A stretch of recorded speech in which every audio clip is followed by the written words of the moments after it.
Hi everyone, welcome to exam by learning. മക്കളെ, നമ്മുടെ Christmas എക്സാമിന് ഇനി കുറഞ്ഞ ദിവസങ്ങൾ മാത്രമാണുള്ളത്. എല്ലാവരും അതിൻ്റെ അവസാന ഘട്ട പ്രിപ്പറേഷനും കാര്യങ്ങളൊക്കെ നടന്നുകൊണ്ടിരിക്കുമ്പോൾ നമ്മൾക്ക് നമ്മളെ പഠനത്തെ ഈ വരുന്ന 2 ആഴ്ചകളിൽ ഏറ്റവും എഫിഷ്യൻ്റ് ആയിട്ട് അതിനെ യൂസ് ചെയ്യാനുള്ള ഒരു ടെക്നിക്ക് നമുക്കൊന്ന് അപ്ലൈ ചെയ്ത് നോക്കാം. അതുമായി ബന്ധപ്പെട്ട ചില കാര്യങ്ങളാണ് നമ്മൾ ഈ ഒരു വീഡിയോയിൽ പറയാൻ വേണ്ടി പോകുന്നത്. സ്വാഭാവികമായിട്ടും ക്രിസ്മസ് എക്സാം കഴിഞ്ഞ നമ്മളെ ഓണം എക്സാമിന് കുറച്ച് മാർക്ക് കിട്ടിയിട്ടുണ്ടാവും. അതിലെ മാർക്കുമായിട്ടായിരിക്കും സ്വാഭാവികമായിട്ടും ഈ എക്സാമിൻ്റെ മാർക്കിനെ കമ്പയർ ചെയ്യുക. അപ്പോൾ അതുകൊണ്ട് തന്നെ കഴിഞ്ഞ എക്സാമിനേക്കാളും കൂടുതൽ മാർക്ക് വാങ്ങുക എന്നുള്ളത് നമ്മൾ ഓരോരുത്തരുടെയും ഒരു കടമയാണ്. കാരണം എന്താ വെച്ച് കഴിഞ്ഞാൽ നമുക്ക് നമ്മളെ പാരൻസിൻ്റെ മുമ്പിലും ടീച്ചേഴ്സിൻ്റെ മുമ്പിലും കാണിച്ചു കൊടുക്കാൻ പറ്റണം, നമ്മൾ നല്ലൊരു സ്റ്റുഡൻ്റ് ആയിട്ടുണ്ട്, ഒന്നുകൂടി നമ്മൾ ബെറ്റർ ആയിട്ടുണ്ട് എന്ന് നമുക്ക് കാണിച്ചു കൊടുക്കാൻ പറ്റിയ ഒരു അവസരം കൂടിയാണ്. അപ്പോൾ ഈ ഒരു എക്സാമിനെ ഏറ്റവും നന്നായിട്ട് നമുക്ക് ടൈം മാനേജ്മെൻറ്റും പ്ലാനിങ്ങും ലഭിക്കാൻ വേണ്ടിയിട്ട് ഞാൻ നിങ്ങൾക്ക് സജസ്റ്റ് ചെയ്യുന്ന ഒരു മെത്തേഡ് എന്ന് പറയുന്നത് നമ്മളെ ഗ്രൂപ്പ് സ്റ്റഡിയാണ്. ഈ ഗ്രൂപ്പ് സ്റ്റഡി എന്ന് പറയുമ്പോൾ 2 ആംഗിളിൽ നമുക്ക് വേണമെങ്കിൽ കൊണ്ടുപോകാം. ഒന്നെങ്കിൽ ഇതിനെ ഏറ്റവും പോസിറ്റീവായിട്ട് യൂസ് ചെയ്യുന്ന രൂപത്തിലേക്ക് എങ്ങനെ മാറാമെന്നുള്ളത് ഞാൻ ഈ വീഡിയോയിലൂടെ പറയാം. അതല്ല, ഇതിനെ ഏറ്റവും നെഗറ്റീവായിട്ടും എന്ത് ചെയ്യാറുണ്ട്, മാറാനുള്ള സാധ്യത ഉണ്ട്. കാരണം അതെപ്പോഴാണ് മാറാന്ന് വെച്ച് കഴിഞ്ഞാൽ, ഗ്രൂപ്പ് സ്റ്റഡി എന്ന് പറയുമ്പോൾ നമ്മൾ 4 പേര് വട്ടത്തിലിരിക്കുക, എന്നിട്ട് അവർക്ക് തോന്നുന്ന ഓരോ സൊറകൾ അല്ലേ, അങ്ങനത്തെ നമ്മൾ പറയാം. ആ ഭാഷയിൽ നമ്മൾ എന്ത് ചെയ്യുന്നു, ആവശ്യമില്ലാത്ത ഒരുപാട് കാര്യങ്ങൾ, കാട് കയറിയ ചിന്തകളും സംസാരങ്ങളുമാണ് വരുന്നത് എങ്കിൽ സ്വാഭാവികമായിട്ടും നമ്മൾ പഠിക്കുന്ന സമയം കൂടി എന്ത് ചെയ്യും, അത് നഷ്ടപ്പെടുകയാണ് ചെയ്യുക. അപ്പോൾ അതുകൊണ്ട് നമ്മൾ ഗ്രൂപ്പ് സ്റ്റഡിക്ക് ആദ്യം നിങ്ങൾ നോക്കേണ്ടത് അതിന് പറ്റിയ നമ്മുടെ ആ ഒരു ഫ്രണ്ട് സർക്കിൾ എന്നുള്ളതാണ് അല്ലേ. നന്നായിട്ട് പഠിക്കുന്ന, സമയത്തെ ഏറ്റവും നന്നായിട്ട് മാനേജ് ചെയ്യുന്ന ഒരു 4-5 കുട്ടികളെ കിട്ടിയാൽ നമ്മൾക്ക് ഈ ഒരു എക്സാമിന് ഗ്രൂപ്പ് സ്റ്റഡി എന്നുള്ളത് ഏറ്റവും വലിയ പോസിറ്റീവ് ആക്കിയിട്ട് എടുക്കാൻ സാധിക്കുമെന്നുള്ളതാണ്. നമുക്ക് ഈ ഗ്രൂപ്പ് സ്റ്റഡി കൊണ്ട് കിട്ടുന്ന ചില ഗുണങ്ങൾ എന്തൊക്കെയാണെന്നുള്ളത് നോക്കാം. ഒന്ന്, ഈ പറഞ്ഞ group study different learning styles and perspective എന്നുള്ളതാണ്. നമുക്കറിയാം, നമുക്ക് ഓരോരുത്തർക്കും ഓരോ രൂപത്തിലായിരിക്കും പഠിക്കുന്ന രീതികൾ ഉണ്ടാവുക. പക്ഷേ ഒരു 4-5 പേര് ഇരുന്ന് കഴിഞ്ഞാൽ ഓരോരുത്തരും വ്യത്യസ്ത ആംഗിളുകളിലൂടെയായിരിക്കും ആ ഒരു ടോപ്പിക്കിനെയും ആ ഒരു സിലബസിനെയും കാണുന്നുണ്ടാവുക. അപ്പോൾ ഓരോരുത്തരും അവരുടേതായിട്ടുള്ള ഒരു കോൺട്രിബ്യൂഷൻ, അവരുടേതായിട്ടുള്ള ഒരു ആംഗിളിലൂടെ പഠനത്തെ സമീപിക്കുമ്പോൾ നമുക്ക് സ്വാഭാവികമായിട്ടും ചില ഇൻസൈറ്റുകൾ അവിടെ എന്ത് ചെയ്യും, കിട്ടും. ഇങ്ങനെയൊക്കെ പഠിച്ചാൽ ചില സബ്ജക്റ്റുകൾക്ക് ചിലപ്പോൾ നമുക്ക് ഇഷ്ടമുണ്ടാവും, ഇഷ്ടക്കുറവുണ്ടാവും, ഇഷ്ടക്കൂടുതലൊക്കെ ഉണ്ടാവും. ചില സബ്ജക്റ്റുകളൊക്കെ ഇങ്ങനെ പഠിച്ചു കഴിഞ്ഞാൽ, ഇന്ന ട്രിക്ക് ഉപയോഗിച്ച് കഴിഞ്ഞാൽ നമുക്ക് കുറച്ചുകൂടി എളുപ്പമാണ് എന്നുള്ളത് എന്ത് ചെയ്യും, ഈ പറഞ്ഞ ഗ്രൂപ്പ് സ്റ്റഡിയിലൂടെ നമുക്ക് ഇൻസൈറ്റ് ആയിട്ട് എന്ത് ചെയ്യും, ലഭിക്കുമെന്നുള്ളതാണ്. രണ്ടാമത്തെ ഒരു സംഗതി എന്നുള്ളത് നമ്മുടെ റിസോഴ്സുകളുടെ ഷെയറിംഗ് ആണ് അല്ലേ. സ്വാഭാവികമായിട്ടും നമ്മുടെ കയ്യിൽ ഒരുപക്ഷെ ടെക്സ്റ്റ് ബുക്ക് മാത്രമേ ഉണ്ടാവുള്ളൂ, അപ്പുറത്തൊരാൾ ഒരുപക്ഷെ നല്ല നോട്ട്സ് എഴുതുന്ന കഴിവുള്ള ഒരാളായിരിക്കും ഉണ്ടാവുക. വേറൊരാളടുത്ത് കുറച്ചും കൂടിയും ഇതിനെ നമ്മുടെ എക്സാമിനെ ഹെൽപ്പ് ചെയ്യുന്ന മറ്റു ചില മെറ്റീരിയൽസ് ഉണ്ട്.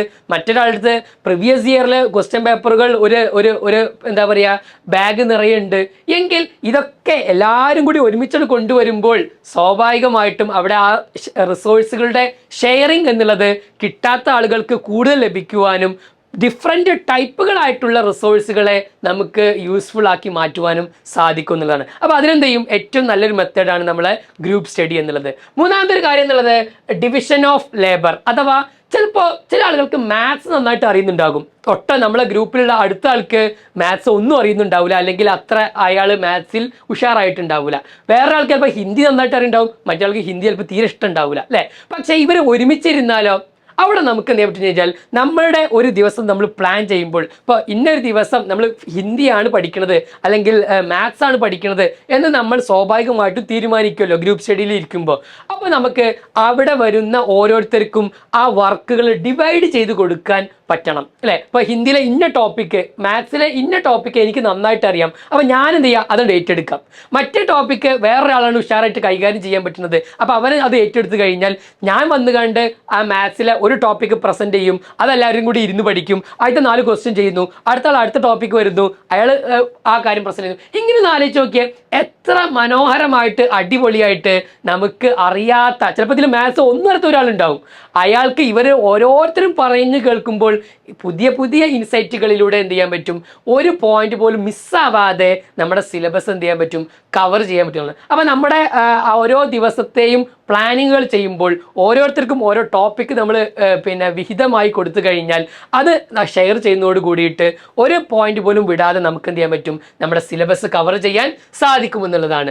മാത്രമല്ല ഈ പറഞ്ഞ ഗ്രൂപ്പ് സ്റ്റഡിൻ്റെ ഏറ്റവും വലിയ ഗുണമാണ് പ്രിവെൻറ്റിങ് പ്രൊക്രാസ്റ്റിനേഷൻ. നമ്മളൊക്കെ ഉള്ള ഏറ്റവും വലിയ പ്രോബ്ലം ആണ് അല്ലേ, ഇന്ന് ചെയ്യാം, ഇന്ന് പഠിക്കാൻ തുടങ്ങാൻ വിചാരിക്കുമ്പോൾ നാളെ പഠിക്കാം, അല്ലെങ്കിൽ ചെറിയ ചെറിയ കാര്യങ്ങളൊക്കെ വെച്ചുകൊണ്ട് നമ്മളിങ്ങനെ പിന്നീട് മാറ്റി വെക്കും. പക്ഷേ ഗ്രൂപ്പ് സ്റ്റഡി ആകുമ്പോൾ അതിലൊരു ചാൻസ് ഇല്ല അല്ലേ, എല്ലാവരും കൂടി ഒരുമിച്ച് തീരുമാനിക്കണം പഠിക്കേണ്ടെന്ന്. അതേതായാലും ഉണ്ടാവില്ലല്ലോ. ഒരുത്തരെങ്കിലും പറയുന്നത് ഇന്ന് നമുക്ക് ഇന്ന വിഷയം പഠിക്കാം എന്ന് പറയുമ്പോൾ ബാക്കിയുള്ളവർ അതിലേക്കാണ് കൂടും അല്ലേ, അതൊരു പോസിറ്റീവായിട്ട് എന്ത് ചെയ്യും, നിൽക്കും. മാത്രമല്ല നമുക്ക് മറ്റുള്ള സമയം കൊല്ലികൾ അവിടെ ഉണ്ടാവൂല അല്ലേ, അവിടെ സ്വാഭാവികമായിട്ടും എല്ലാവരും കൂടി ഫോണിൽ ഇരിക്കുന്ന അവസ്ഥ അതേതായാലും ഉണ്ടാവില്ലല്ലോ അല്ലേ.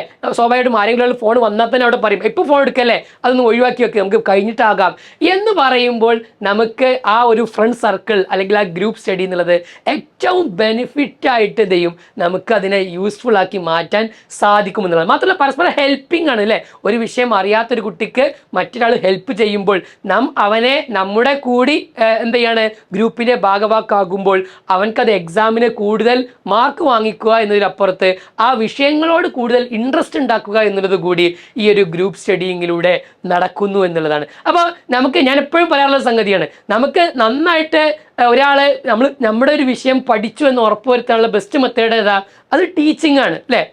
നമ്മളൊരാൾ പഠിപ്പിക്കുമ്പോഴാണ് നമ്മൾ എന്ത് ചെയ്യുക, ആ വിഷയം ഏറ്റവും നന്നായിട്ട് പഠിക്കേണ്ടി വരിക. സ്വാഭാവികമായിട്ടും എന്ത് ചെയ്യും, നമ്മൾ ഓട്ടോമാറ്റിക്കലി നന്നായിട്ട് പഠിച്ചോളും. അത് മറ്റൊരാൾ പഠിപ്പിക്കുന്നതോട് കൂടിയിട്ട് അയാൾക്കും എന്ത് ചെയ്യുന്നു, അതിൻ്റെ ഉപകാരങ്ങൾ ലഭിക്കുന്നു എന്നുള്ളതാണ്. അപ്പോൾ ഈ ഒരു സംഗതി നമുക്ക് കുറഞ്ഞ ദിവസങ്ങളാണ് ഉള്ളതെങ്കിൽ പോലും ഒന്ന് ട്രൈ ചെയ്ത് നോക്കുക. തീർച്ചയായിട്ടും നിങ്ങൾക്കിത് ബെനിഫിറ്റ് ആകുമെന്നാണ് വിചാരിക്കുന്നത്. ആ രൂപത്തിൽ നമ്മുടെ എക്സാമിനെ പുതിയ മെത്തേഡുകളിലൂടെ പരിചയപ്പെടുമ്പോൾ അത് കൂടുതൽ യൂസ്ഫുൾ ആക്കി മാറ്റുവാനും നല്ല മാർക്ക് സ്കോർ ചെയ്യാനും സാധിക്കും. മറ്റൊരു വീഡിയോയിൽ നമുക്ക് വീണ്ടും കാണാം. താങ്ക്